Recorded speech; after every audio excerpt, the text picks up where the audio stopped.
Hey guys, turkey season is in full swing right now, and if you are planning on getting after it, make sure to pick up some Meat Eater Phelps turkey calls to stuff into the old turkey vest or into your fanny pack right now. I carry a few different things. I like to use mouth calls, and I like to use pot calls. Mouth calls or diaphragms, I like them because it gives you hand-free calling, meaning when you're working a bird up close, you can have your gun on your knee, finger on the trigger, ready to roll, and still be making turkey sounds. I like pot calls because I just like pot calls. I enjoy calling with a pot call. Whatever direction you go, including a box call, which I don't personally use too much, but they're fun and great, and I started out with them. Yanni, on the other hand, one of my main turkey hunting buddies, he loves box calls. And what's funny is I'll now and then look to him and give him the look that means get out your box call and find us a turkey. So it's not that I don't like him. I just have Yanni use his. Then I don't have to carry it. Go to Phelps Game Calls. Get calls that are made in the USA and get calls that'll get them close. Find yours at phelpsgamecalls.com today. You're listening to the Sportsman's Nation, brought to you by Exodus Trail Cameras. Now, if you guys aren't familiar with Exodus Trail Cameras, I'm going to recommend you go to their website. Tons of great information about their products, right? The cool part is they're turning 4. They're having their 4th anniversary. And to celebrate, they are offering 25% off their Exodus Lift 2, their Trek, and their new solar panel. And this is running from May 15th to May 28th. They have a ton of great features, right? I don't have enough time to share all of those features in this little time frame that I have to talk about it. But here's what I'm going to tell you. I have a camera off their very first run, and it has not given me any problems at all, right? Put the SD card in, format the card, turn it on, and it takes pictures, period, right? And that's what we want trail cameras to do. They work every single time. Take advantage of this. 25% off. Go to their website, exodusoutdoorgear.com. Do some research about all the functionality of their cameras, right? You can take a look at their price. You can find the one that's right for you. You can enter the discount code YEAR4, YEAR, the number 4, and save 25%.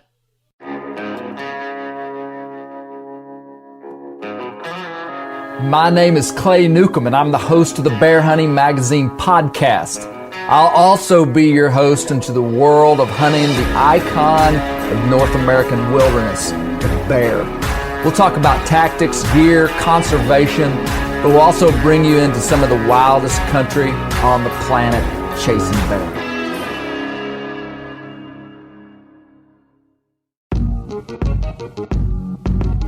And then it comes at me again. I can hear its chase is coming at again. And this time the bear's head pops out of the brush right in front of me. And I am just screaming bloody murder. And I take my mag light and I just smack that thing right on the bridge of the nose. That mag light, like full hammer fist, like boom, right on the bridge of its nose. We just got back from a do-it-yourself hunt in Montana. Colby Moorhead, the Bear Tech, and I just got back from an 11-day expedition out west where we traveled from northwest Arkansas, trailered 2 mules all the way to western Montana, hunted. We're going to do a series of podcasts that we're going to call the Montana Tour. And while we were en route to and fro, we recorded 5 podcasts with 5 different people that I think everybody's going to find really interesting. We also are going to be having, obviously, a couple of podcasts about our hunt and some of the challenges that we found, and also talking about exactly how everything went down. On this first Montana Tour episode, we are with my good friends Justin and Rebecca Spring near Missoula, Montana. Justin is the director of records for the Boone and Crockett Club. And we talk about some history of the Boone and Crockett Club, which is incredible stuff that every hunter needs to know. It doesn't matter if you like scoring or not. When you listen to this podcast, you're going to be surprised at what you hear and what you learn. But we also talk with Justin and Rebecca about some of their backcountry hunting for sure. They've done some incredible hunts, and they go into detail about their caribou Alaskan drop camp hunt that they did this last fall, and among many other things. But this is the first of the series, really entertaining, really full of some great information, and you're going to enjoy it. The other podcasts that we did that are going to be coming is we stopped at the Best of the West headquarters in Cody, Wyoming, and did a great podcast with Jim Sessions and Jared Peterson about what they do and some of their hunting and the long-range guns that they shoot and optics. Then we went and met with Joe Condellis of the Western Bear Foundation. Had an incredible conversation with him as he gave us an update on the grizzly bear situation there in Wyoming and Montana and Idaho, but also talked about spring black bear in the West. Really cool. Then we dropped down to Denver and we met with Aaron Snyder. Went to Kafaru International and had about an hour and 20-minute long conversation with the infamous / famous Aaron Snyder. Really neat, really fun, cool podcast that you're going to enjoy. Then we dove over in Denver as well and met with my good friend and Bear Hunting Magazine columnist and outdoor writer, Brian Strickland. And Brian just last week killed a Boone and Crockett bear in Manitoba. And Brian transitioned to traditional archery over the last 5 years or so. And so we have a cool conversation with him about traditional archery, about bear hunting, about his history in the outdoor industry, and about the Boone and Crockett bear that he killed last week. You're going to enjoy this podcast with Justin and Rebecca Spring. And I want to remind you of one thing. We set up a Bear Hunting Magazine Patreon account. And again, this Patreon is for the podcast and our YouTube channel. That's the idea, is that this is all free content and always will be. But we wanted to find a way for people to give back. There's two ways that you can give back if you enjoy the content we're creating. Is that you can subscribe to Bear Hunting Magazine, which that's an awesome thing to do. You're going to get something in your hands 6 times a year, a very high-quality publication, the only print bear hunting publication in the world. They've been in print for 20 years.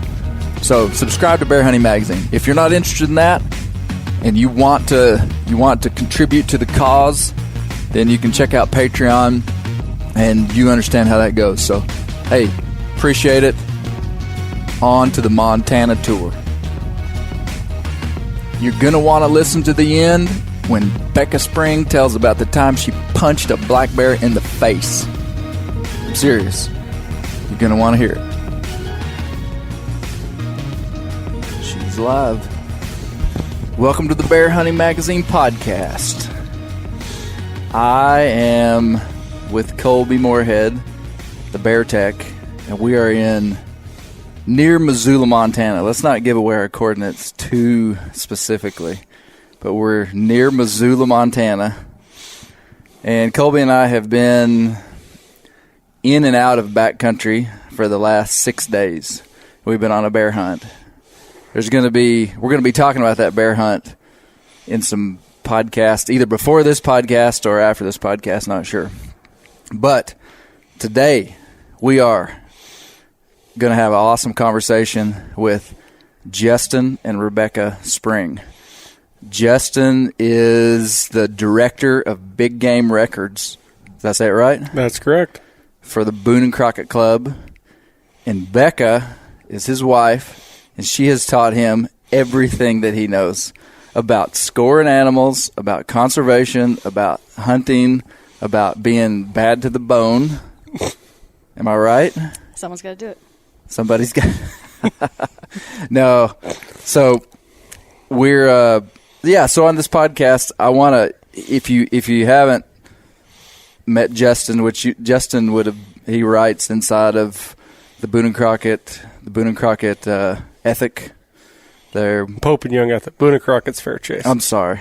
Boone and Crockett, edit that out. Mark that out. I'm just kidding. Yeah. That's right. Boone and Crockett Fair Chase magazine.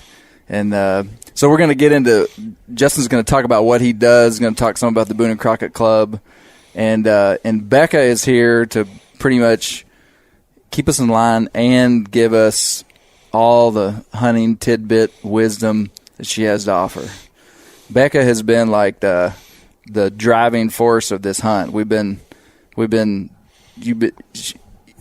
been telling us pretty much where to go, what to do, how to do it. Is that right, Becca? I don't know. You guys drug the critters all the way here and got on your feet and got out there.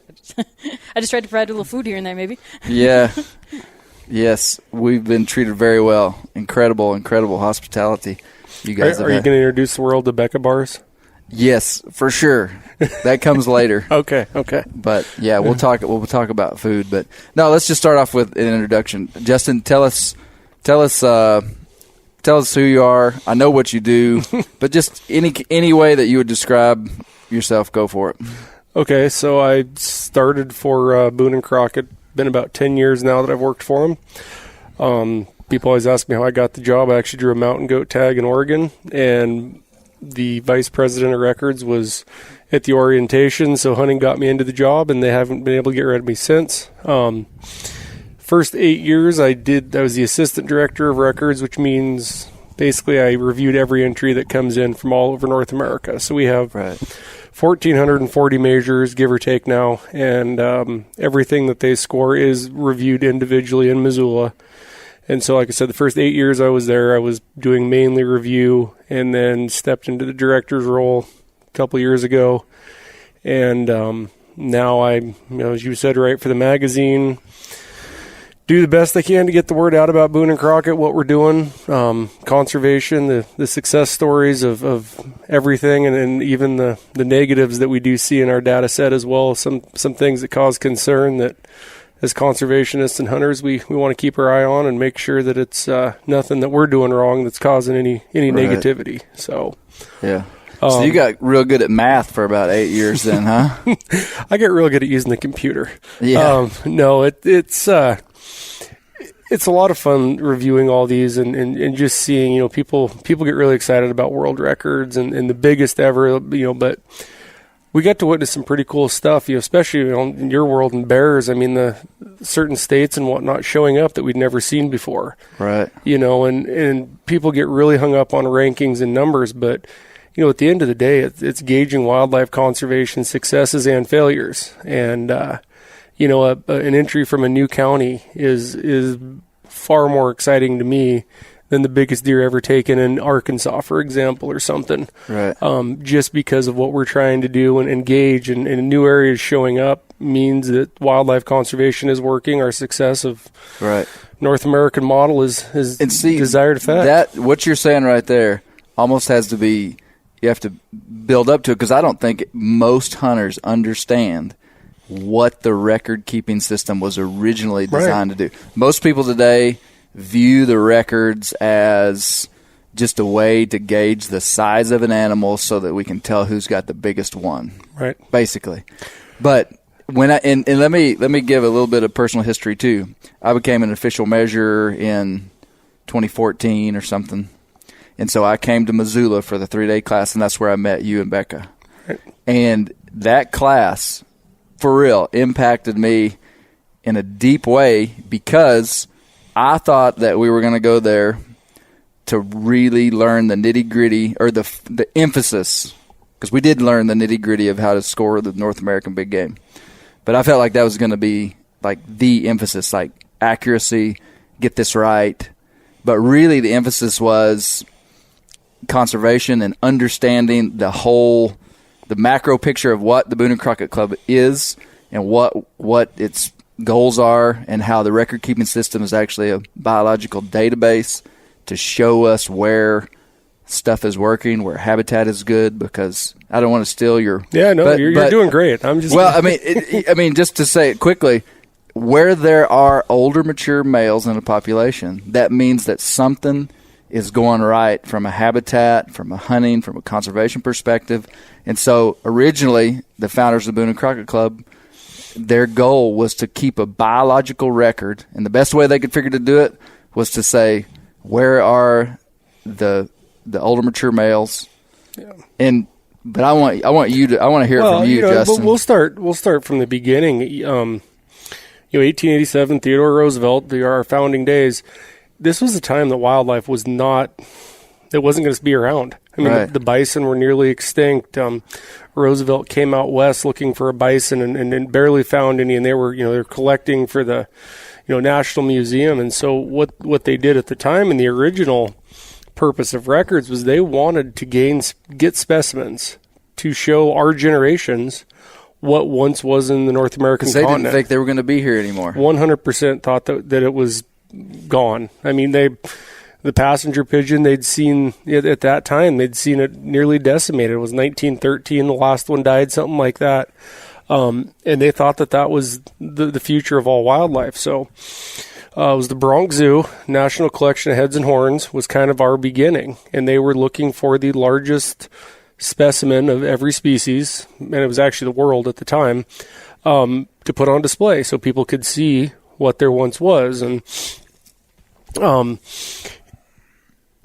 that was 1905, I believe, is when that was opened. So the club started in 1887. 1887. Part of that was the Bronx Zoo, some early club members, Madison Grant, folks like that were involved with the zoo that were trying to make this collection. And the original picture of the display says dedicated to the vanishing big game of the world. Wow. And that hung over the door when you walked into the National Collection, which was supposed to house the best of what was once here. So that's where they started out. They were building the collection, but at the same time, we started with game regulations. This idea of fair chase was something they promoted.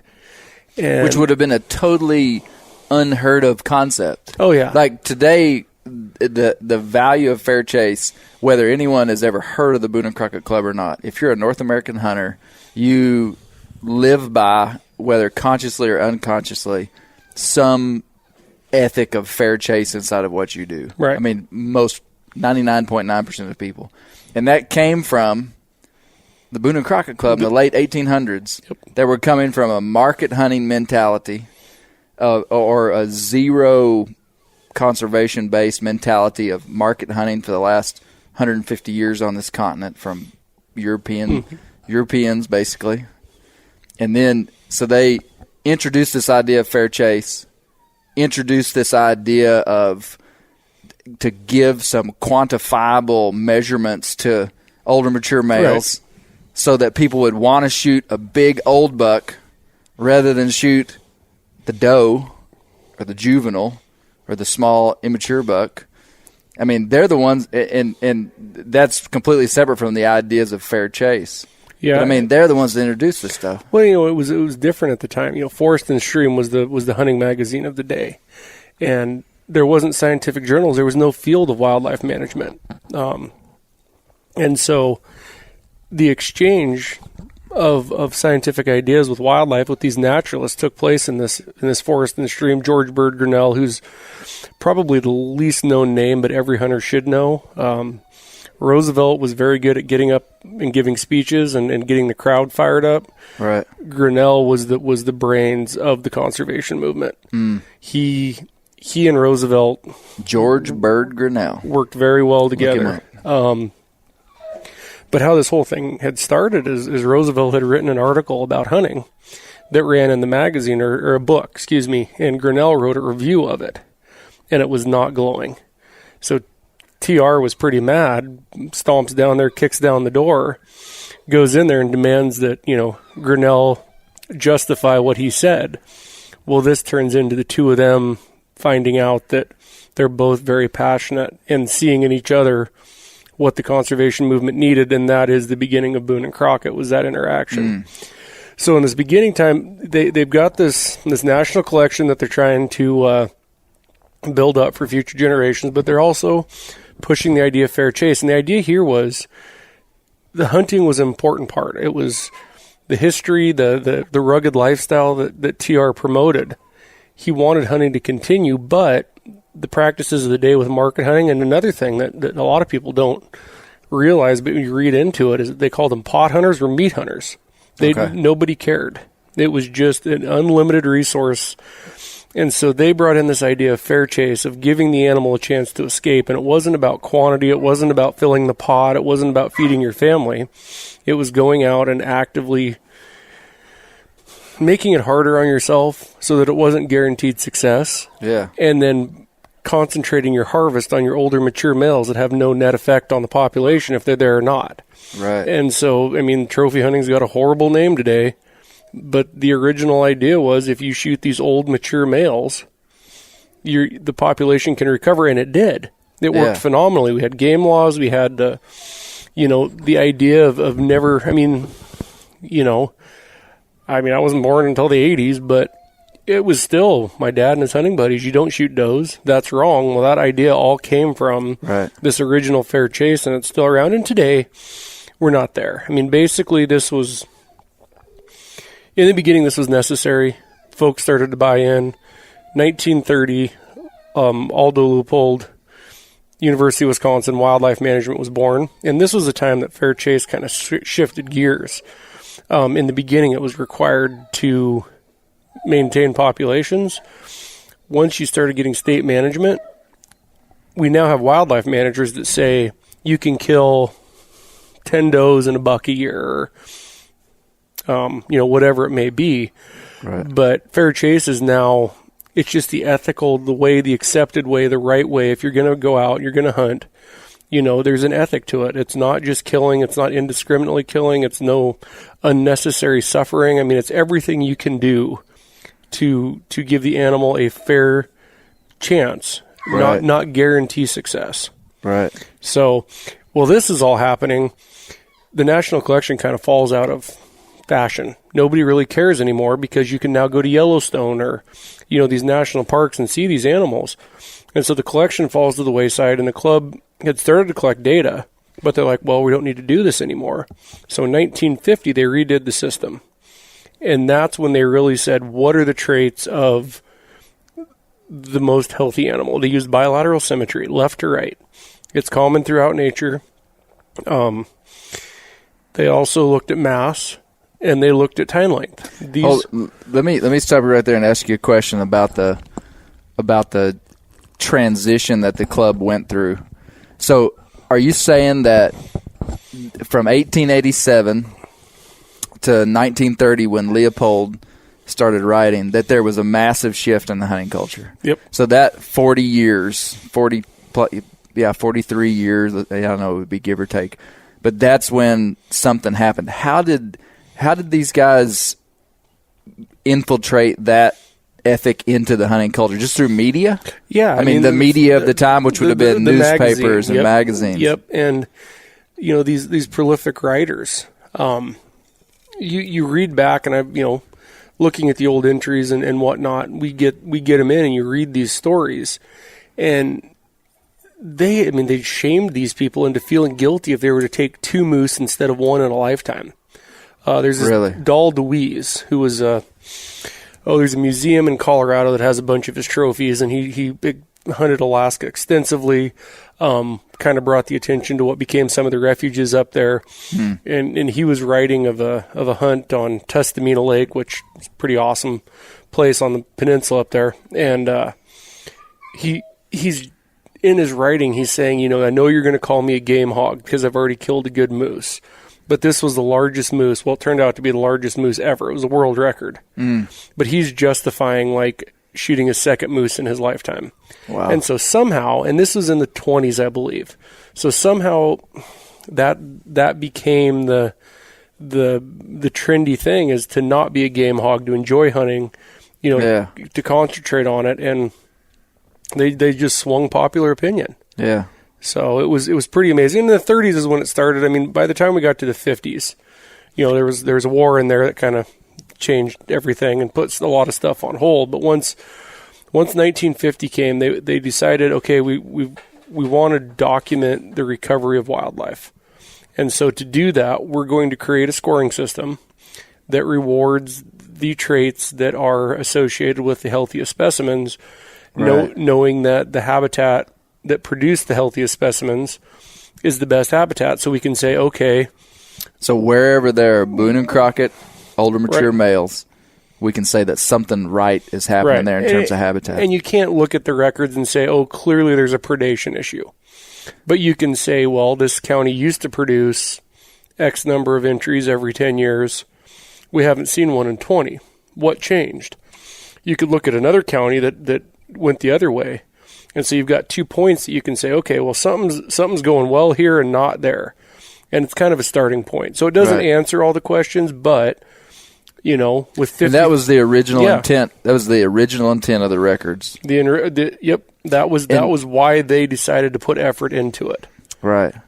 And what you just said right there, we can jump into this, just something that I think every hunter probably deals with at some point in their life. The Boone and Crockett scoring system is so prevalent and has so deeply infiltrated every aspect of anybody that hunts, especially whitetails. Talks about the score of a deer. And what they're talking about is the Boone and Crockett score of the deer. I mean, they say that's a 140-inch whitetail. That's a 130-inch whitetail. And people now are massively quick to dog a net score. I think it's fascinating. And I bet if we were to poll everybody that's listening to this podcast right now and say, how many of you know why there is such thing as a net score? And it's because what you just said, bilateral symmetry typically means a healthy animal. Correct. Lack of symmetry indicates an unhealthy animal. And also, this would have been information that these guys had, a long time ago. That there's definitely some traits that they probably rewarded. Certain categories, caribou for one, maybe aren't. The science doesn't necessarily agree, but you have that long of a system with one particular category. Right. With whitetail, it still does. There is some research that shows like split brow tines could be genetically inherited, but the majority of the time when you see those crazy abnormalities, some form of stressor. Maybe it's bugs, maybe it's an injury from a fence or a car. The net score and the gross score, we bring that up. Everybody's like, oh, give him credit for what he grew. Well, the system isn't trying to reward freak traits or these oddities. And that's the other thing. We have a typical category, not a perfect category. What does a white-tailed deer look like unpressured in a natural environment where everything is in good numbers?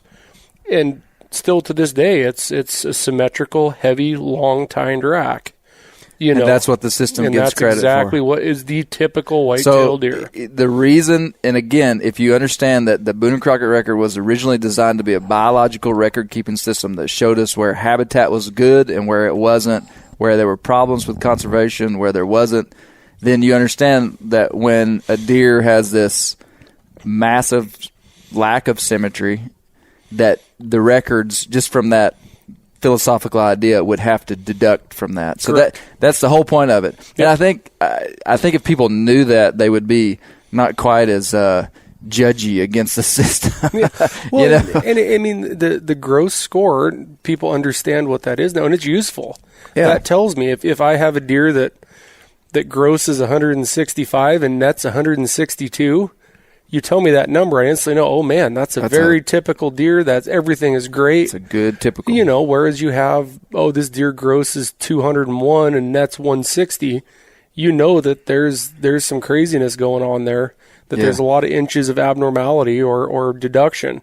The broken tines, we hear that a lot.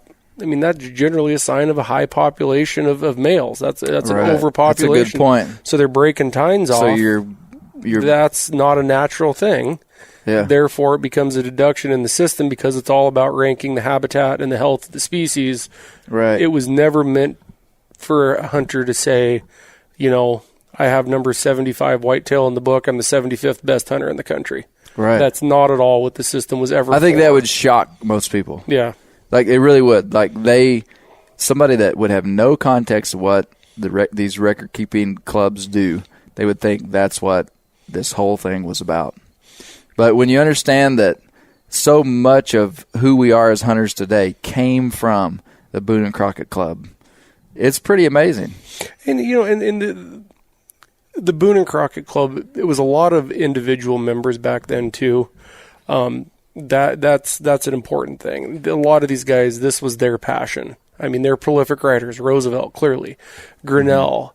Boone and Crockett kind of joined them, but it was those founders of conservation, you know, that basically built what we have today. I mean, Pittman Robertson under FDR, all this stuff, Lacey Act, you know, the big wildlife deal. Well, there's two Lacey Acts. The one that we all know, there's a previous one around Yellowstone National Park. I mean, these guys were absolute giants. Where would, you know, I talk a lot about the North American model of wildlife conservation. Would that have been, I know that you know, that would have spun from the ideology of the Boone and Crockett Club, but I mean, where did that fit in? Where at some point in history did we say we have a North American model for wildlife conservation? And these, I think is it the five pillars or seven pillars?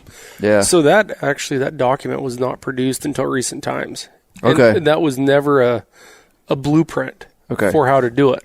What it was I believe Val Geist and another prolific biologist sat down and said, what did North America what have we done? Do different, and what are the key components to the system we set up?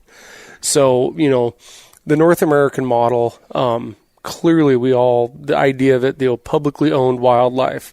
Can we hash them out? Do you know them? I mean, I know you do know them. But if you were I couldn't list them for you. I bet we could list a lot of them. I bet Becca could list all of them. No, one of them would be really. Let's try. We don't have to get them all, but one of them would be publicly owned wildlife. So like in Africa, if you own 10,000 acres, all the wildlife on that. I'm generalizing. I believe the word's held in public trust in the Seven Sisters. Okay. So, but the idea is that in some places in the world.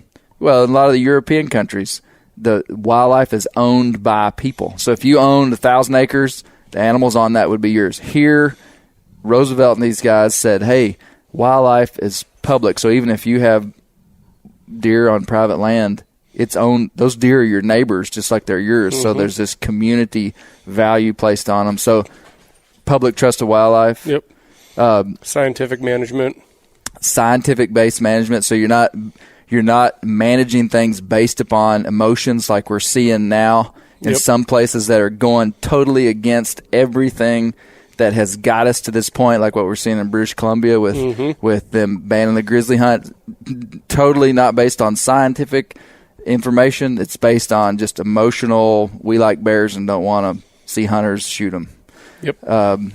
Okay, so that's two. I've got one. Non-frivolous use of wildlife. Isn't that one of them? Isn't that the way it's worded? Yeah, I don't know if that's the same as commercial. It's in the same pillar. But no commercial value, which is very interesting at the time. Well, that may be a different one. I just remember non-frivolous use, which basically meant that if you shoot something, you eat it. Right. Or if you shoot a predator, there's purpose behind it. We got too many mountain lions and not enough deer. We need to kill a mountain lion, as opposed to, hey, let's go kill 30 buffalo today and cut their tongues out. Right. Correct. And that ethic is deeply implanted into every little boy and girl in the country that has a BB gun. If you don't shoot it unless you're going to, you gotta eat it if you're going to shoot it, There's three. Colby, have you got them up? Oh, we got our man how here. About how a wildlife doesn't have a value, like a market value? Yep, the commercialization. That's what I was. Okay. That was what I was talking about. Okay, we got him here. Okay, in public trust, wildlife belongs to the people and managed in trust for the people by the government agencies. Number 2, prohibition on commerce of dead wildlife. It'll be illegal to sell the meat of any wild animal in North America.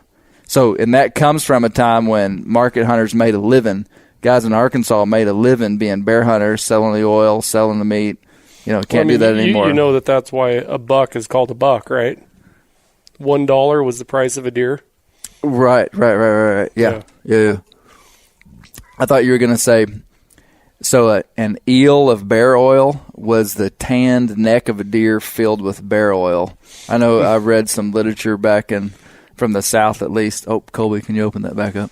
Where they would take the hide of a deer, tan it, and make like a pouch waterproof pouch, and how much bear oil would be an eel. I think it's ELL, maybe ELL, and that was a unit of measurement. Okay, allocation of wildlife is by law. Laws developed by the people and enforced by government agencies will regulate the proper use of wildlife resources. So that would mean that we submit ourselves to the laws. I came to Montana, and I can only kill one bear, and I got to pay for it, and I got to check it. And today we took the bear. Oh, spoiler alert! took the bear to Missoula to have it checked in. For opportunity for all, every citizen has the freedom to hunt and fish. I've got a story. We've got some friends that live in Wales, part of England, and they watch some of our YouTube videos of us hunting. And to them, it's just like bizarre. Now, they like it, but to them, it's just like that we're just like the craziest people on the planet that we would go kill a bear. And this lady told me, she says, Clay, every time I see you shoot a bear, go ahead and do it for me. I couldn't hear you. She says, I think, that's the king's bear. She literally says that her heart stops beating because she thinks that I just killed the king's bear. And I'm like, no, ma'am. Pillar number 4 of the North American Model of Wildlife Conservation is that opportunity for all. Every citizen has the freedom to hunt. And we're all kings and queens. It's fantastic. We're so lucky. Yes, exactly. No, when I was at the Boone and Crockett class, one of the things that impacted me was it seems so common because we've grown up with this idea that wildlife is in public trust and that we have the right to come and go hunt these animals. But we were coming from Roosevelt and all these guys were coming from a system that said these animals belong to, literally like the king. Back way down. That's part of the reason adventurers like to come to North America to hunt. There's a book that is my favorite book of all time. I can't disclose the title because we're going to do a podcast on it. But it was this German guy that came to Arkansas and hunted. And he hunted just like all those guys did back in the early 1800s. Pretty indiscriminate killing of stuff. But he came here to hunt and was just like a mountain man for 7 years in Arkansas because he came from Europe where he couldn't do that. So he came here because he could. Man, I've got Colby's phone here, and I keep losing it. Okay, we're on number 4. Okay, number 5 is non-frivolous use, which we already talked about. Number 6 is international resources. Because wildlife and fish freely migrate across boundaries between states and provinces and countries, they are considered an international resource. So basically, we've partnered with Canada and presumably Mexico with some of the migratory animals. And then number 7 is managed by science, which we've already talked about. So those are the 7 pillars, right, that weren't formed by these guys, but basically their influence 100 years later produced these things. Right. So pretty incredible. No, and like I said, it was new ideas, and those guys framed it, but it wasn't written down as the North American model until far later, which is important to remember because we're facing different challenges, and some of these things have a different look to them. Commercial value of wildlife. Well, back then it was the meat. Now we have a value to shed antlers. Right. This is a question that we need to look at and say, are we again putting unnecessary stress onto the species by giving it an economic value, which clearly it needs to have some economic value so people take ownership in it and want to preserve it or conserve it, whatever. But we have to ask ourselves, are all these exactly what we need to do now? The international, it's an international resource. Well, that's one discussion on the Endangered Species Act and potentially, updating it. We just had caribou that they just trapped the last one in the lower 48 and took it back to Canada. there's issues there, which were in our time, caribou that used to come into Montana and Idaho are now no longer here because of practices that were happening on both sides of the border. And so that we might need to look at that one a little closer and say, hey, we used to do this. Why are we not dealing with this Selkirk caribou herd the same way that, for example, the Migratory Bird Act, that was an early on thing, which is where that came from, the duck stamp, Ding Darling, another club member, the first duck stamp between Canada, the U.S., and Mexico on the migratory birds. And so, like I said, we always caution people to not say that this is the written law, but that structures what, the basics. Can you see any other places inside of that's an interesting point, that there could be modern challenges that could, you mentioned two. Are there any others that you can think of? Those are the two that right now are front and center, questions that we're looking at. And, honestly, the caribou thing hit me deep. I guess I never thought that I'd be somewhere that would lose a big game species. Yeah. And it happened. And we didn't say much, and I don't know why. But the scientific management's another big one that, now the problem is it seems like everybody's got the science that says what they want to say. And so that isn't necessarily a problem. We still want the best science driving our decisions, but how do we define what the best science is? How do we make sure that we're not managing on emotion purely, which is not a solid way to ensure the future of wildlife? That is probably from my perspective, the biggest threat to at least predator management, predator hunting, is just this non-scientific based legislation that people can get through in basically referendum type governments. Right. Wherever that there is a government set up where you can, for wildlife related issues, just get a bunch of people on a ballot to sign, to say we want to ban this type of hunting, and then it goes into their legislative systems, and it's, like in Arkansas and in a lot of the states, non-referendum states is the way I've heard it described. There's documentation in Arkansas where wildlife related issues are to be totally managed by the state. And is that a commission, or is that a? It's a commission. And people have problems with it. People are like, well, the commission's this or the commission's that. And I say, man, I would rather be run by 9 commissioners that are vetted at least in some way to care about wildlife and hunting than to be thrown to the masses who can be swayed by the millions and zillions of dollars put into propaganda against us by some of these big anti-hunting organizations. And that's what they do. Yeah. That's what the Humane Society of America does. That's what other groups do. They funnel money into places that they think they can win, and they do these big campaigns in places that they think they can sway people who don't have information, and or who have no background for it. It's an easy sell.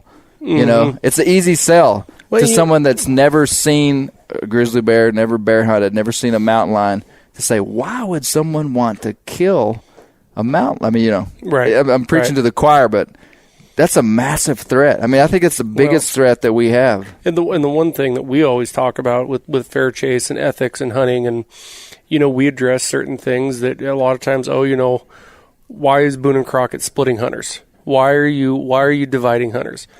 Well, let's think about this in a numbers game. Hunters are 6% of the country? If we're doing something that the rest of the country doesn't approve of, it doesn't matter if every one of us agrees with it. We're not going to continue, because we do not have the majority. We'll never have the majority.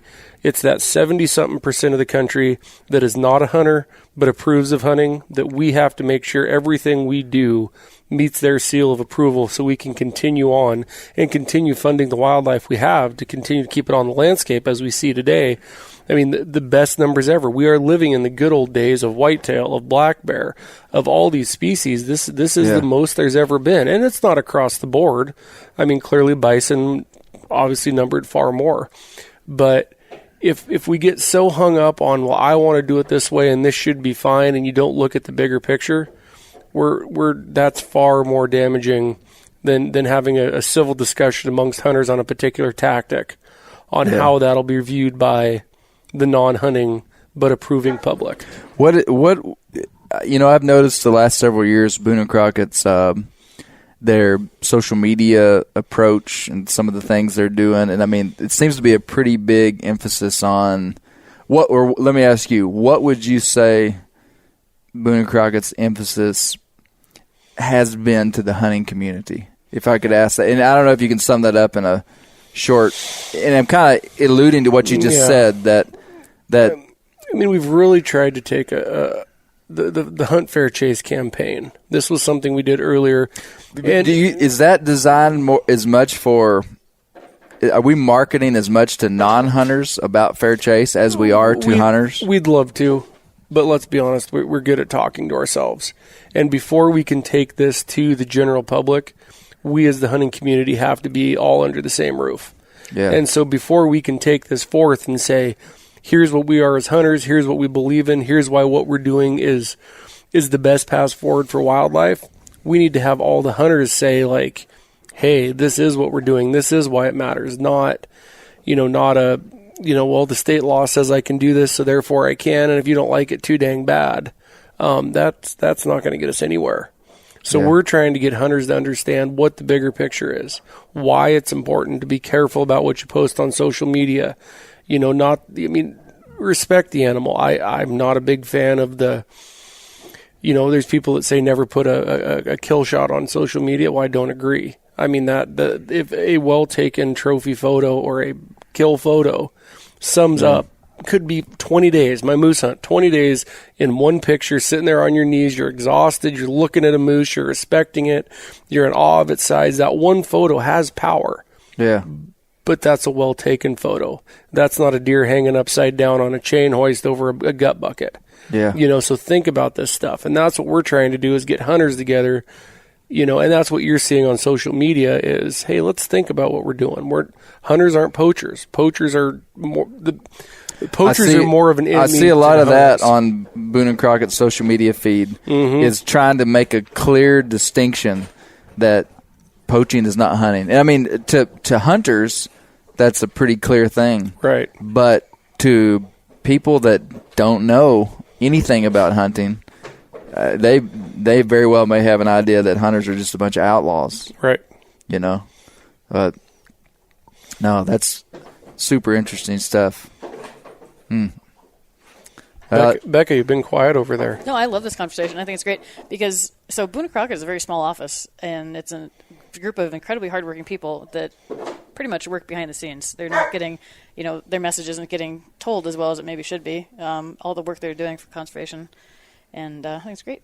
This is good stuff to talk about. I'm glad it's getting out there. Yeah. Well, I just know for real, when I came to Missoula for the measuring class, I mean, like, I came out of it. We actually brought our whole family up. We drove up from Arkansas, 2014. I think it was 2014. Drove up from Arkansas. We're here for 3 days. And when I left, I told my wife, I said, "This is going to change my life."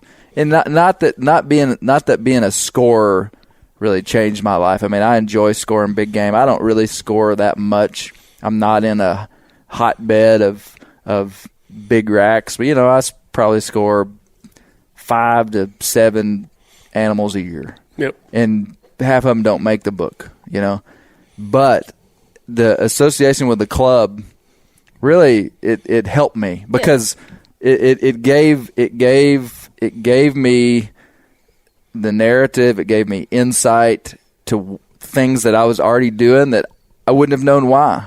I mean, like my dad, a lot of the things he instilled in me just as a young hunter about taking an ethical shot. I mean, my dad was a bow hunter. I always say he was bow hunting before it was cool back in the 1970s in Arkansas. He is like massively concerned with ethical shots long before people were, that was like mainstream, and a lot of that I think comes from comes from these ethics put into just respect of wildlife. This is a treasure that we have access to. This is a shared resource. I mean, a lot of these ideas, but so I'm just saying the class was influential. How many classes a year do y'all do? We usually do 2 to 3. Yeah. Some years we have more interest, than others from different agencies. So we'll travel a little bit, but we generally do 2 classes a year in Missoula, and we're also working very closely with Pope and Young now. And so both these organizations use the same scoring system, and so we're working very hard with them to have a unified front. All the measures trained the same. And again, it's Pope and Young's purpose for records is to promote bow hunting, and originally it was set up to prove that archery was a viable method for harvest. Right. And so the founder of Pope and Young, Glenn St. Charles, was a member of Boone and Crockett, which our original rules said you had to have taken with a rifle 3 big game animals. Well, Glenn St. Charles was the first club member that was accepted in that took those 3 animals with a bow. Okay. And so he asked the club, can we use the system to promote this with our record system? But it's the same scoring. The rules are roughly the same. And so between the 2 that we do and Pope and Young usually does 2, we're doing about 4 now a year. And so for those who wouldn't be familiar at all with the scoring organizations, you guys train measures, and these measures just go back to where they live. Like I'm in Northwest Arkansas, and people in my region can contact me to score animals for them. Yep. I mean, that's basically it. So you got people all over the country, and I think it's pretty interesting. I've found that there's a lot of guys that being a Boone and Crockett measure is like a big part of like who they are. It's a big part of their identity. They love it. I mean, and as I say that, I'm not saying that I don't love it, but I'm not like traveling around to score animals. There's guys that, who is the guy? There's a guy that comes to the Arkansas. There are people that love, and they will drive. I mean, that's just what they do. Yeah, and they're passionate conservationists. Yeah, I'd like to go back to what you said about, I don't score much a year. That doesn't matter if you score 1 thing or 500 things. I think the message, that unified message of conservation that BNC and Pope and Young measures are sending out there is what's important. And that's really what's important. Because the director of records is sitting right in front of me. Everybody that I score an animal for gets an earful from me about everything we're talking about. I'm serious. I really do. I'm like, hey, did you know why we're doing this? Do you know why that and people just eat it up. Well, they really do. And that's the success of Boone and Crockett. Our staff in Missoula is 13. We have 1,400 measures. The reason that people know what fair chase is, the reason that people, want to get stuff scored and understand what is our measures. And we can't thank you guys enough for everything that you do. And our success is purely off of the measures and the face they put forward. Yeah. And so the measures take great pride in it, but they are, they are the Boone and Crockett Records program. It's not me sitting in Missoula, answering a question on which tine is going to be the beam tip or which is the, it's the measures driving that message home, which is why we have the following and the name recognition we do. Yeah. And the record keeping system, every time I score an animal, usually for the people I'm scoring for, it's a once in a lifetime thing. I got a guy drive last week, had me score a bear, and he drove 3 hours one way, came to my office, we scored the bear, he drove home. And for him, it was like, this was like a day. I could tell when he got to my office, and I have to remind myself, to me, it was just like, yeah, I'll score the bear, come to my office at such and such a time. But man, when he came, it was like something I don't think he'll ever forget. He was on pins and needles, and, it was scoring a bear, so it didn't take very long, But I was kind of stretching it out, kind of talking with him and getting the story. Yeah, and don't say stretching it out. No, not stretching that. You know what I mean? Stretching. I'm out. How can we say it? We elongated the time that it took. Okay. I just took my time. Anyway, but it was a big deal to him, and I started that story. I can't remember exactly where I was going with it, but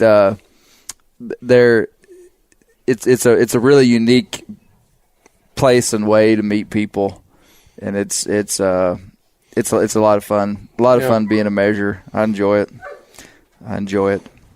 But we've got a.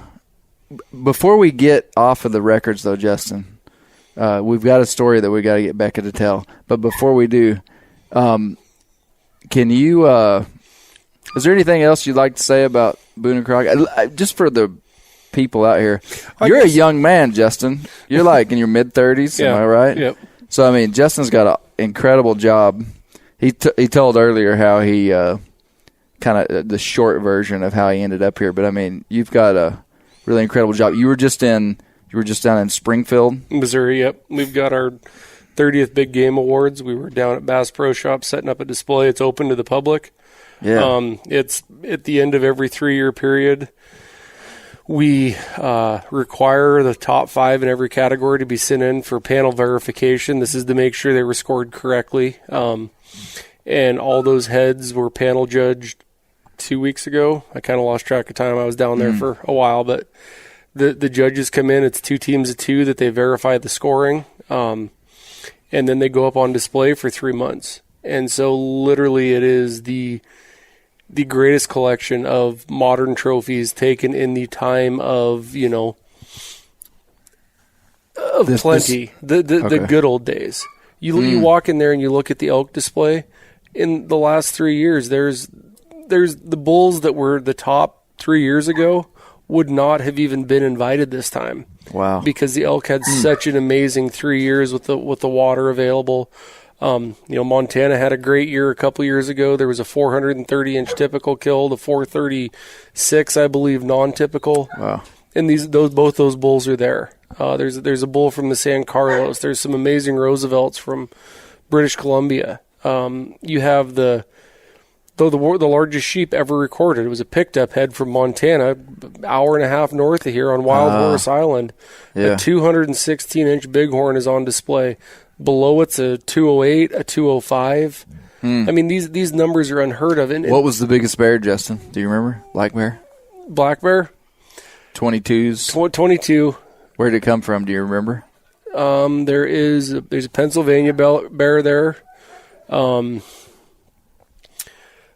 don't remember. I did not set up that part of the display. Okay. I was pulled into the sheep, which I was not upset about. But it's there's the largest brown bear ever taken with a bow is on display there. Yeah. That's a life-size mount. Oh, wow. Yeah, it's pretty impressive. So this is at Bass Pro Shops in Springfield, Missouri for the next 3 months until the banquet happens August 1 through 3. Okay. If folks are interested in that, you can BigGameAwards.com. I'm going to do my darndest to be there. Yeah. With at least some of my family. Well, again, our OMs are the backbone of the program, and this is our one opportunity to try to get them there and do stuff for them. I wear my Boone and Crockett belt buckle like all the time. I'm serious. People at my church, when they see me wear the belt buckle, they're like, Clay's got the buckle on. And they all know what it's for. And all the guys, I'm serious, they come up to me and they say, Clay, I wish I could wear a belt buckle that meant something like your belt buckle. Yep. I'm serious. Like 2 weeks ago, my buddy came up and he was like, you know what's cool that you've got that belt buckle? Because, it's a Boone and Crockett belt buckle. You're a Boone and Crockett measure. Anybody can buy a buckle. Yeah. That's what he was saying, because I said, you should get a buckle. And he was like, nope. I hadn't rode a bronc or hadn't got bucked off a bull or hadn't become an official measurer. Conservation's a rodeo, man. Conservation. Colby, that's the title of this podcast. Conservation's a rodeo. I want to bring up one thing, too, that I'm an official measurer, too. I bugged Justin so much. I didn't know that, Becca. Oh, I bugged him, finally got me in a class. That's awesome. But I think it's so important that everyone knows that no matter if you have a 160-inch whitetail or world record polar bear, that is a really important data point. And to see it as a data point, and you correct me if I'm wrong, Justin, I know you will, but you can even enter stuff anonymously into the Yeah. Well, okay. potentially. Okay, but I mean, it's not all about. I mean, yes, it's very cool to have the hunter's name in the book, but it's not all. That's not what it's all about. It's really important to have those data points. I mean, that is what wildlife managers use to gauge the health of our wildlife populations. I mean, on her point, she's exactly correct. Iowa is a great example. The deer there are phenomenal. Iowa is the land of giants. People won't even put in 165, 170-inch deer if they have a 175 because they just think it's about their biggest deer getting in there. Ranking, yeah. But when I'm looking at Iowa, it is a true success story of what happens when you allow deer to get age. And so when it's got so good and that bottom part of that data set drops out, it's not as strong of a case. So when we are talking to an anti-hunter or trying to make the case to somebody of how hunting and the funding that it brings in and all the good it does for wildlife and the reason that there is deer in everybody's yard and we can spot a black bear off of our deck. I mean, that is because of hunting, and I need that data at my fingertips to show people. Right. This is what we've done. Here's an example. Where are you from? Oh, you're from Iowa? Let me show you what the deer there used to be and what they are now because of this work. So every single one is very important to us. And like I said, a 160 from a new county carries just as much, if not more weight than a 220 typical. Right. That's good, really good information. And I think that people ought to there's a lot of people that have a negative stigma of the records, and they're just like, I'm not worried about records. I don't enter stuff. I mean, I hear that a lot. Oh, yeah. And I think people owe it to the history of what's happened over the last 100 years to put a record book animal in the record book. I mean, just out of principle. It doesn't matter if you like the Boone and Crockett Club or not. Yep. You should put it in. That and obviously I'm kind of exaggerating to make a point because nobody just doesn't like. Point being, I mean, I think if you've got an animal, it should be entered in. Well, and we talked about the opportunity for all publicly held. You were fortunate enough to take this deer, but it was everybody before you that put in the work, that made sure that the land wasn't completely stripped, that the wildlife was even there and was able to grow. And so your name next to it, that's admirable to say, I don't care if my name's in a book. But, that county and that date, there's so much that goes into that everybody that got that there deserves to be recognized. And by you not putting that into the data set, you're kind of disregarding their contribution to what gave you the opportunity to experience that today. Yeah. So that's awesome. I keep forgetting what we're calling it, the banquet. Is it the banquet? 30th Big Game Awards. 30th Big Game Awards in early August. Yep. So people, if they came there, they would be able to see all the heads. Mm-hmm. But there's also an actual banquet and meal if you have a ticket, and there's speakers. Who's speaking this year? The Saturday night banquet is Craig Boddington. Oh, okay. Is emceeing that. Friday night we started this 4 awards programs ago. Any youth hunter 16 or younger that takes a qualifying trophy is asked to come, and it's displayed. Oh, yeah. And they're called up, and it's not we don't score them. I mean, the scores are on there, but we do our best to say, it's not about the biggest. This is about a young hunter having this opportunity, getting this, and trying to show them this whole conservation mission. But that's Friday night.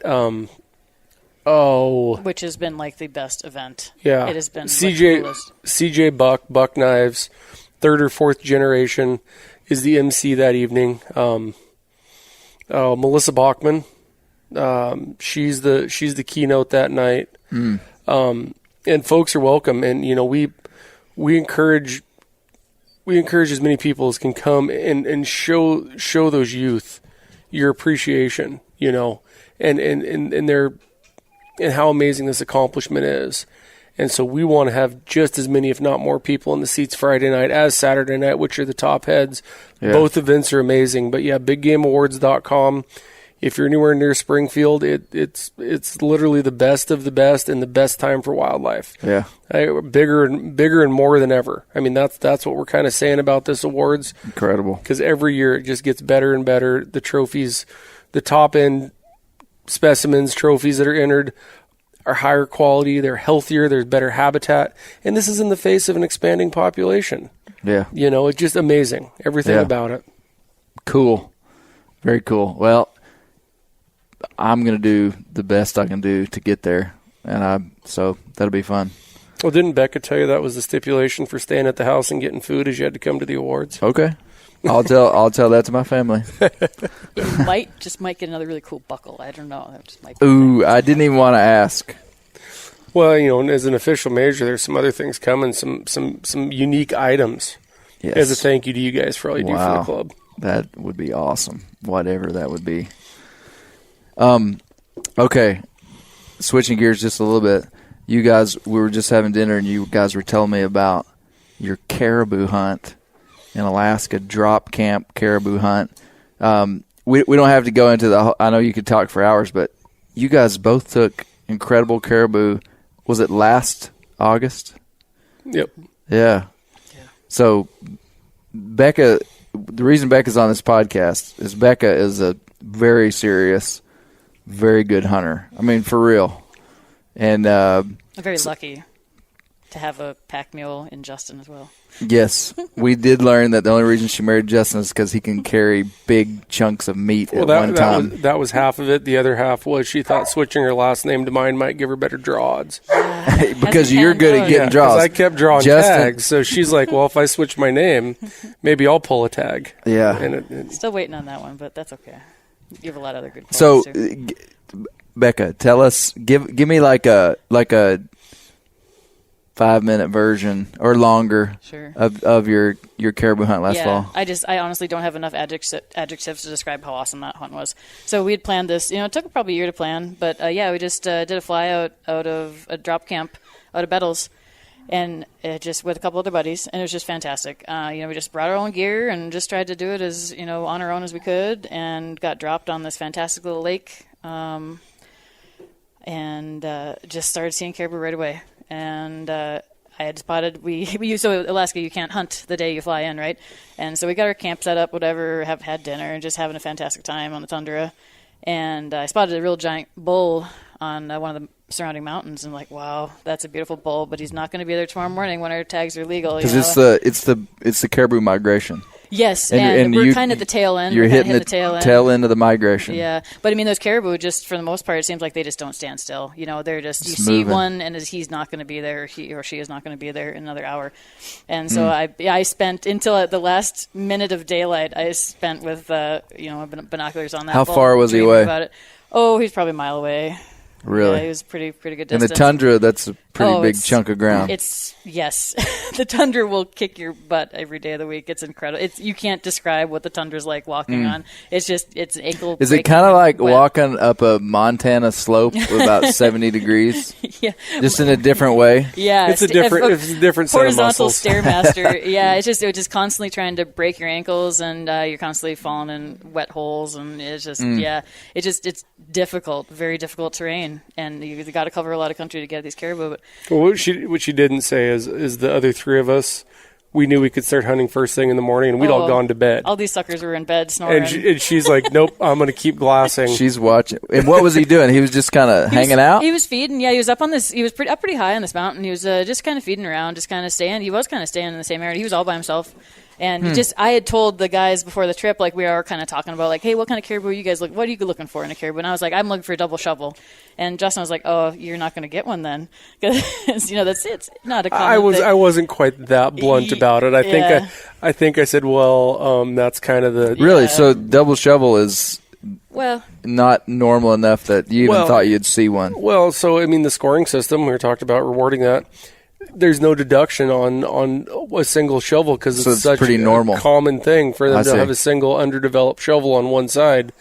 And my joke was, what type of caribou are you looking for? Well, a caribou. Caribou. We'd never been there. It was like I'd love to take a caribou, and she's like, I'm really wanting a double shovel, and you don't want your wife to be let down. And I had to explain to her, like, well, we'll try, but don't hold your breath. And tell us what a double shovel is. So caribou have these fantastic antlers so they have the first kind of, I guess you call it a G1 probably, comes kind of throughout. It's a big flat bladed structure. If it's an actual shovel, sometimes they'll just be a single point as well. Okay. But so a double shovel has these two big blades that come out, like their G1 is these two big blades, and they use those for like scraping around in the tundra. And then really? their next so they're using those for feeding. Yeah, it has actual feeding purpose, I believe. Right? I don't know. I probably shouldn't have said that. And then their G1 is called the bez or the bay, and those are like kind of more big curving. The second time. The second size is a bez. Yeah. Yeah. Yeah. Hey, I'm not even going to open my mouth about scoring caribou. And they're more of a big curving kind of palmated situation that's coming out that kind of curves around the shovels. Yeah, and they just but anyway, double shovel was just caribou have the most of all the big game animals that we score. It's the most bizarre set of antlers that probably were ever created. I mean, they really are. Yeah, it's such irregularity. I mean, like caribou, like a 10-point 140-inch whitetail rack is kind of standard, but I mean, like there would be like a stereotypical caribou rack, but I mean, even there's just so much. Yeah, there's so much uniqueness to them. Every incredible. one of them, yeah, looks completely different. And she just pretty much found the best one on the tundra the first night. Okay, so I look so up on this hill, and there's this beautiful double shovel bull with a big old white mane, just. But I and thought so you watched him until dark? Until I had no more light left. And I was like, I waved at him and said, well, it was nice seeing you. Did you literally wave at him? I literally did. That is awesome. I can see you doing that. Yep. Sayonara, sucker. I find that I salute things. like if I'm I'll be by myself and I'll be like. For sure. He deserved a salute too. He was beautiful sitting up there. Yeah. But then, so next morning, I get, of course, we're all fired up, right? So I'm up for first thing, and of course, it didn't really get all that dark. But anyway, I'm up, I don't know, and it's so light. Now, is there regulated shooting time during that time in Alaska? 3 a.m., I think, is what the requirement is. Okay. There's no shooting hours, but you can't use artificial light or anything. Yeah. And it never really got dark, so you could see, just not great. I mean, So technically, you could shoot an animal anytime during a 24-hour period? Is that what you're saying?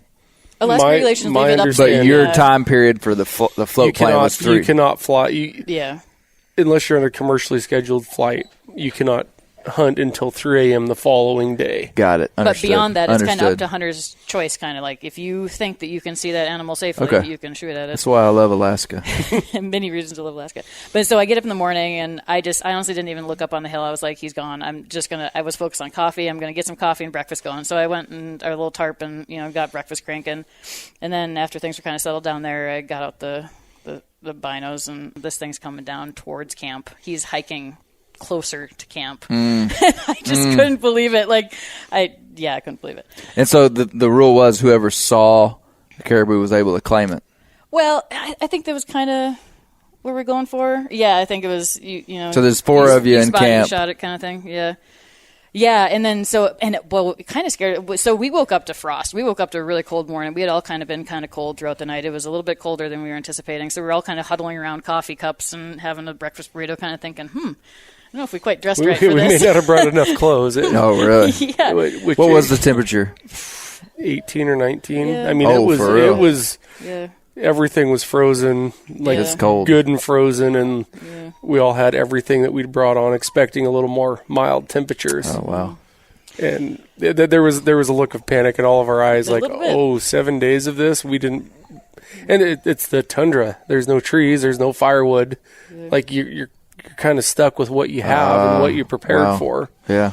So we kind of were sitting around having our breakfast, and it became apparent that this caribou was going to just try to run us over in camp. And Justin and I decided we'd head towards that caribou, and then our buddies, they'd head the other way on the lake and see what was going on the other side of the lake. And we took off after this, and Justin gave me honors on it. And the caribou because he walked right towards our lake, and he kind of walked into the Valley of Doom. There was no way he was getting out of there without a boom. And so Justin kind of went around one side, and I was able to keep getting ridges on him, and we got right up in his grill. He came over this last ridge at about 60 yards, and I was able to. I was so excited. His head came over the ridge and his neck, and I didn't even wait. I just put one right in his neck. I was just too excited. And he just dropped right there, and it was fantastic. Wow. And it Justin had him covered on the back end. If he would have, if I would have even thought about going a different direction, he was not going to get away. But yeah, it was just too exciting. And then to have some camp meat already, it was just like to be able to have caribou tenderloin sitting on that lake in the tundra was just like,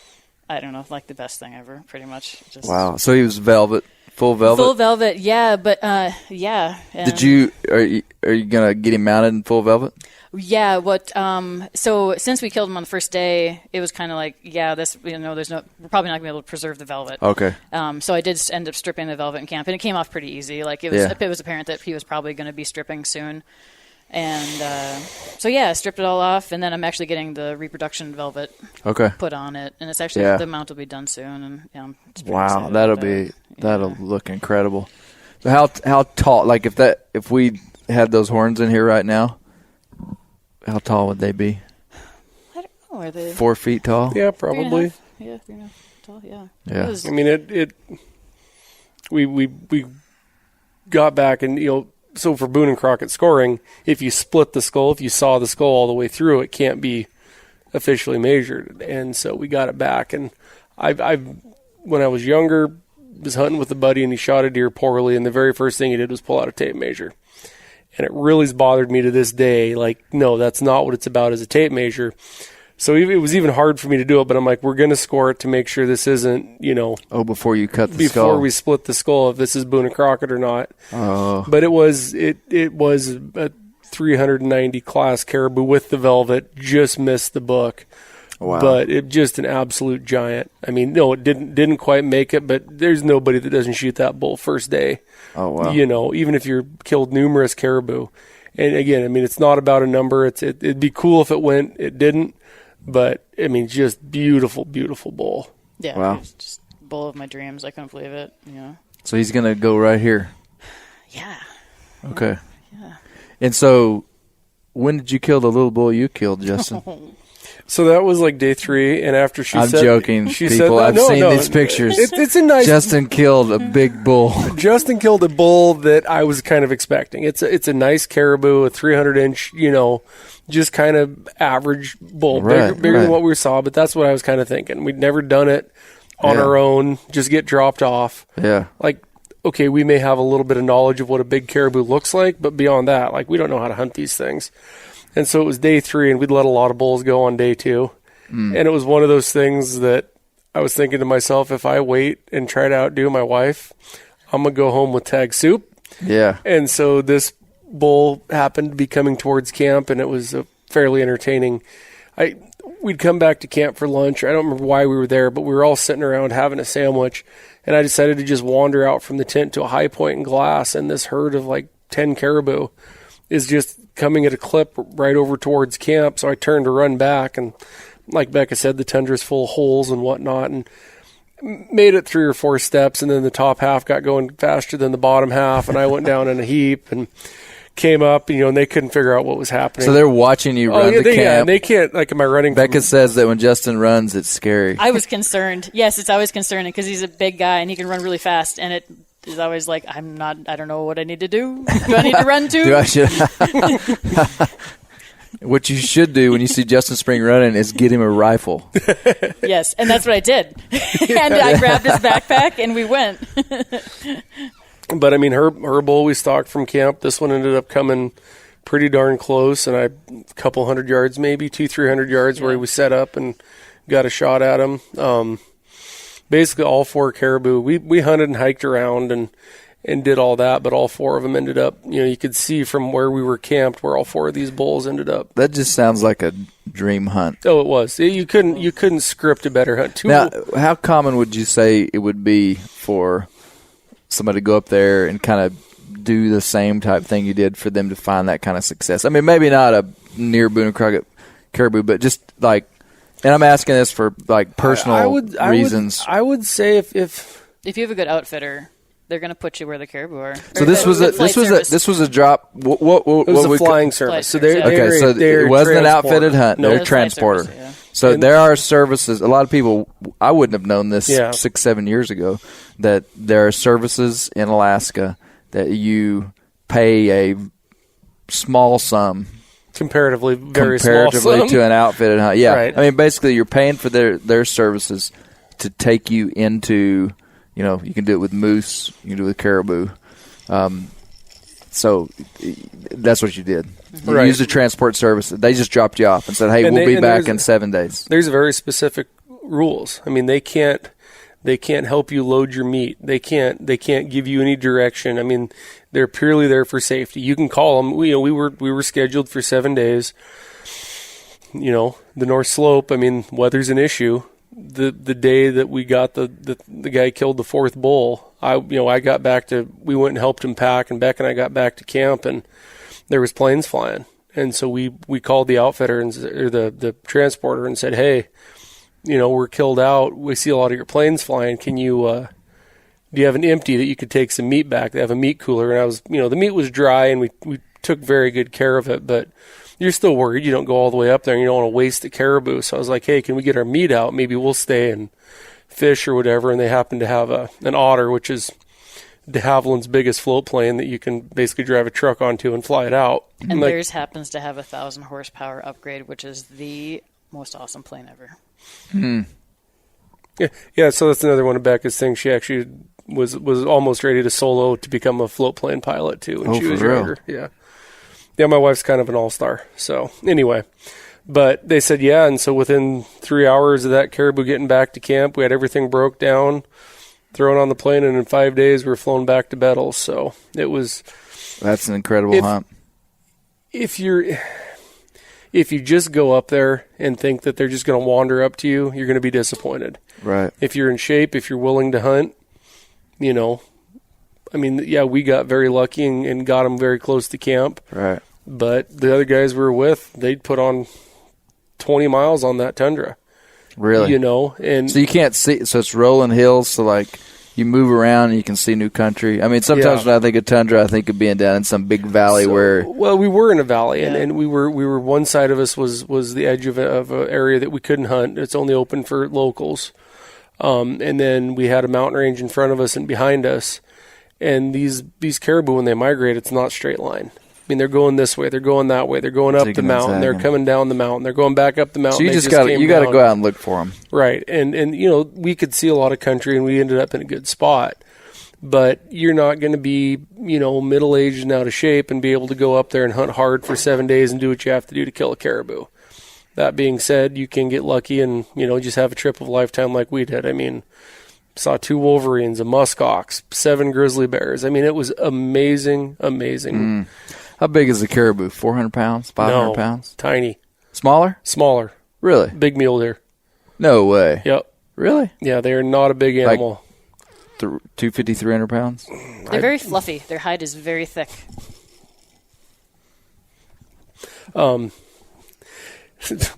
Big old stink bug on my neck. It scared me. I wasn't sure if I should get him a rifle. Exactly. Justin just started swatting profusely in the air and paused after a question. Beck and I both didn't know what to do. No, I would have thought a caribou would have weighed 400 or 500 pounds. They were not large. So that's actually advantageous for hauling out. We would. It's not like killing a moose. The one guy, the third one we got, and the second biggest bull between mine and Becca's. He'd shot across the river, and they had to do a river crossing, which was super sketchy. Like very top of the hip waders. They were soaking wet. They'd been hiking all day, so we met them, and they were obviously tired. And so I just started putting the meat in my pack. I had the majority of that caribou in, and it was not that much, bone. I mean, it wasn't boned out. You have to leave the meat on the bone, but I think I had 3/4 in there, and definitely could have taken more. It wasn't like an elk or anything where 1/4 is going to be a full load. Yeah. Well, that's a great story that shows what you guys love to do. I mean, we're sitting here and we've got moose and bear and mountain goats and I mean, you guys are hunters, so that's pretty cool that you guys as a couple went up there and did that. Not very few couples that I know would have done that, and both people enjoyed it. I don't know. It's pretty similar to you and Misty just coming up here. Like, you've been up here a couple times now. We just came and jumped in both feet first and just went for it. And I'm really impressed with that. That was really just went for it with very little information. Just went for it. Yeah. And you worked hard and panned out. I mean, it's yeah. amazing. What she's referring to is in 20. Did we decide it was 15? Yes. In 2015, my wife Misty, we drove up all the way from Arkansas, and on Justin and Becca's recommendation, went back into an area and hunted for. I think we only hunted for 5 days, but we left the truck. We didn't come back for 5 days, and to this day, Misty talks about that. And now Misty is not a big hunter. I mean, she loves to go with me. She loves to support me. She loves eating wild game, but she's not like, let's go hunting. But she wanted to come to Montana on this hunt, but there were just too many. She runs a school, and there was just so much going on. And she's getting her PhD too, so she just couldn't swing it. So I had to bring Colby. Yeah, Colby's a great guy and all, but he's no Misty Newcomb. Right. Colby doesn't have his microphone. He can't defend himself. If I could, you wait till the podcast when we talk about Colby. This guy, he's not fast, but he's tough as a brick. Mm-hmm. He really is. He wasn't prepared for this hunt at all. But anyway, Misty and I came up here and did this a couple years ago, and so it was a lot of fun. And she would like to come back. She wants to come back. So, and when I tell her about the hospitality, I already have. If you talk to Misty right now, Becca, she would say every time I talk to her, I tell her what you fed us and what we. And we've been in the backcountry for I think 4. We stayed here 2 nights, 4 of 6. But we were kind of coming and going to different areas, doing a few different things. But anyway, super appreciate the hospitality for sure. It's fantastic having you here, and I hope you and Misty come back. Yeah. So Becca, you're on a bear hunting podcast. Yeah. And there's a story that you have about a bear that your husband loves to tell because it just shows how awesome you are. An angry sow in Middle Oregon. Tell us the story. We can end on this. We got to hear the full story of this though. Oh boy. So Justin is from the Oregon coast. When we got out of college, we met in college in Wisconsin. We went to find jobs on the Oregon coast because it seemed like a good idea. And he already had a job, and I got a job with a.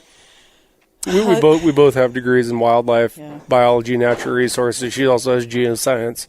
So natural resource jobs is what we were looking for. So yeah, and I got a job with a private consulting firm that was doing surveys for marbled murrelets. And these are, if for people who don't know, they're these kind of, I guess, locally endangered seabirds that fly inland for some crazy reason to lay a single egg on an old-growth tree on the coastal ranges of Oregon. Well, actually all up and down the coast, but they're I guess locally endangered.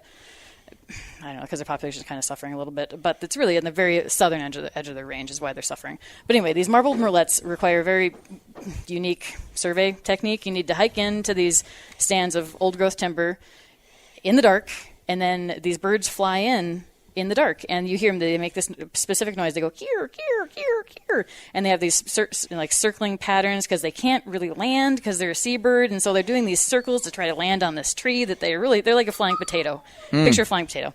They're they struggle with life, and so these birds, but somehow they've managed to live for. They're doing fantastic up in Alaska, where they have much better habitat for what they do. Oh, okay. But so anyway, to try to quantify what their population status is, you have people that are hiking into these timber stands in the middle of the night or in the early morning hours and sitting there for 2 hours and waiting for these birds to see if they show up or not and quantify their behavior. So I had a station that was particularly nasty. It was way down in the straw, about 2 miles from the truck. So I had to get in there pretty early. It was pitch black. I got my headlamp on. I got a little flashlight, and I had trail. You flag in a trail, a few days before, with reflective tape, so that we know how you're going to get in there. And so my lovely husband had just purchased me a Glock that he told me I should carry, But me being from northern Minnesota and having dealt with bears my whole life in Canada and stuff, I thought I was all tough and I don't need no stupid pistol. I'm fine, right? I can handle any bear that comes along. So I leave that in the truck because that was a good idea, and hike down to my station. It's pitch black, right? So I get to my station. It's a pretty bad station. It's very brushy. It's actually not. It was poor habitat. Wasn't anticipating seeing any murrelets or hearing anything. So I get everything set up. You take weather, you take temperature, you kind of take some readings for the day. And so I was kind of getting all my stuff set up. And it was a very calm morning. There was no wind. It was a very kind of oppressive morning. And I hear some soft pads. Immediately I could tell, like, by the sound. It wasn't an elk, wasn't a deer. Like, this is something with soft pads, kind of padding around me. And I hear it kind of go do like a semicircle around me, and I'm just thinking, well, I'm pretty sure this is a bear. So I start making noise and be obnoxious, and I decide that, well, I don't know, I'm going to I got on my leather gloves, and I had a little 2-inch pocket knife. I got that out, and I got my little mag light flashlight. Mini mag. Got my little mini mag, and I'm trying to be obnoxious, and You got the light turned on? Yeah, I got my headlamp, and I got my little mini mag. So I'm trying to be obnoxious. I got no trees to climb. I'm in this brush patch that's just like literally I can't even stick my arms out without just hitting brush. I'm just in brush. And it kind of then, so I'm making lots of noise. And all of a sudden I hear this sounds like something climbing a tree. A couple things climbing a tree. And I hear these soft pads continue to kind of do a whole circle around me. I can hear it all the way around me. And all of a sudden, and the brush is shaking right in front of me. And I'm screaming, throwing stuff, And but I don't see what it is. I hear it back off, and then does another complete circle around me. And then it comes at me again. I can hear it's coming at again. And this time the bear's head pops out of the brush right in front of me. And I am just screaming bloody murder. And I take my mag light and I just smack that thing right on the bridge of the nose. That mag light, like full hammer fist, like boom, right on the bridge of its nose. And it didn't like that. It backed off. And then it went back to the tree, I assume. And I hear I'm pretty sure it's 2 cubs coming down to the tree. And I hear them all run off. But wow. Yes. So you, Becca Spring, pounded a sow bear in the face with a mini mag light. I do have to qualify, though. These Oregon Coast bears can be very tiny, and it was not a big sow. I had to... It was a bear. Yeah. I did have to kind of bend over to hammer fist it on the nose. Becca, what kind of vocalizations was that bear doing? Was it growling or popping? It was popping its teeth. Absolutely popping its teeth. I mean, it was lunging at... I mean, if it was within arm's reach of you, it wasn't just like... No, bluffing. It was popping its teeth the whole way. And it totally... circled me. It just couldn't catch my wind. It had no idea what it was. Really? I was. I think why that's couldn't what it catch your wind if it was, maybe It was so oppressive. I don't know. I guess I don't know. Thermals were going up or maybe something? This is my assumption. So it just didn't know what you were. Thermals would have been going up. It was more. But you're yelling at it, screaming at it? Yeah, I was picking up brush, whatever I could grab to kind of throw and, just be totally obnoxious. But that's crazy, man. The area she was working in is a state forest, but there's areas that are unaccessible, and there's a lot of bears there, very high density of bears. Yeah. And there's bears that have never seen a person. I mean, I've had experiences, never anything close to that, but a bear doesn't know what you are. Man. And they're curious, but that's my favorite story. And people are like, well, tell me about your wife. I'm terrified of her. She'll punch a charging bear. I mean, okay. Now, what you said before though was that you had a knife in one hand and a mag light, and you chose the mag light. Well, I had this pathetic, for whatever reason, I don't know how to knife fight. I had this, this little switchblade what do you call it? Folding knife, little teeny 2-inch blade. I had put that in my left hand for some reason. I had this mag light in my right hand. I'm right hand dominant. I don't know. Okay. No, I think it makes sense. I think like blunt force trauma, like in that moment, might be better than like having to have like a strategic stab. I mean, I kind of get it. That's incredible. Yeah. There's very, very few people in all the bear hunting circles that I run in. I mean, very few people are actually attacked by a bear. Or would get in it. And I mean, I don't know if that was an attack. It was. I would quantify that as an attack if you were within arm's reach and had to punch it. I mean, that didn't get you on the ground and try to eat you. But no, I could have taken it. It was like I said, not a very big sow, but I think I could have taken it. I don't know. I had several years ago in Arkansas. We were baiting bears, and I had about 125-pound bear that came up to the bait while we were there and kind of ran us off the bait. And I had at the time, my like probably 7 or 8 year old son with me. And this bear is just like right here. And I can't remember how it exactly went down, but I think I said, "Hey, watch this, son." And I start like trying to see how close I can get to this bear. And I get about like 5 or 6 yards from it. And all of a sudden I jumped back and I had the same thought as you, Becca. I was like, I could take this bear. and then I get about 5 or 6 yards from it and I immediately jump back to my coon hunting past of how a 15-pound raccoon is the most vicious critter on the planet and will eat your lunch. And I was like, there was like this equation, and I was like, oh, this is a 125-pound raccoon. Mm-hmm. And it like all of a sudden, like I was just like, respect. And I turned around and went back, and I was just like, son, don't mess with bears. Well, I do have to say that video of your bear, Saskatchewan, I believe, the one that came around. I mean, Becca was watching that, and she screamed, punch it! Punch it, yeah. Where's your mag light? Where's your mini mag light? I still have that mag light. That's good luck, man. Oh, man. Still works, too. Well, thanks so much for having us on here, Clay. Heck, my pleasure. I wish we had more time. We would, because there's 100 things we could talk about. We could do a whole nother podcast, but... closing thoughts, both of you, either on records or on whatever. I'm just super thrilled for you. I'm just excited for you. I'm glad that you came out here again. And I'm glad you guys had a great time, and I'm just totally excited. Well, this is we're excited too. We're going home heavy. Nice. Going home heavy. Back to Arkansas tomorrow. Thank you guys, and keep the wild places wild, because that's where the bears live. Nice. Hey guys, turkey season is in full swing right now, and if you are planning on getting after it, make sure to pick up some meat eater Phelps turkey calls to stuff into the old turkey vest or into your fanny pack right now. I carry a few different things. I like to use mouth calls, and I like to use pot calls. Mouth calls or diaphragms, I like them because it gives you hand-free calling, meaning when you're working a bird up close, you can have your gun on your knee, finger on the trigger, ready to roll, and still be making turkey sounds. I like pot calls because I just like pot calls. I enjoy calling with a pot call. Whatever direction you go, including a box call, which I don't personally use too much, but they're fun and great, and I started out with them. Yanni, on the other hand, one of my main turkey hunting buddies, he loves box calls. And what's funny is I'll now and then look to him and give him the look that means get out your box call and find us a turkey. So it's not that I don't like them. I just have Yanni use his. Then I don't have to carry it. Go to Phelps Game Calls. Get calls that are made in the USA and get calls that'll get them close. Find yours at phelpsgamecalls.com today.